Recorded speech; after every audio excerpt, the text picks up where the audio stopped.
রাদিয়াল্লাহু তাআলা আনহু জামানায় মিশরটা ফাতেহ হয়ে গেল, বাইতুল মুকাদ্দাস ফাতেহ হয়ে গেল। বাইতুল মুকাদ্দাসকে খ্রিস্টানদের কাছ থেকে ছিনিয়ে নিও কম বেশি 14 হিজরিতে হযরত ওমর রাদিয়াল্লাহু তাআলা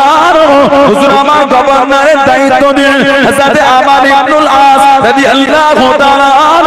হুজুরের কাছে চিঠি চলে আসো, ও হযরত ওমর এই খলিফাতুল মুসলিমিন রাদিয়াল্লাহু তাআলা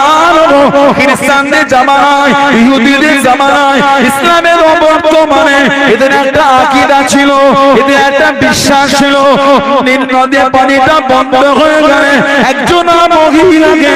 এই নীল নদের মধ্যে কতল করে রক্তখানা ছিটিয়ে দিয়ে নীল নদের পানি প্রবাহিত হলো।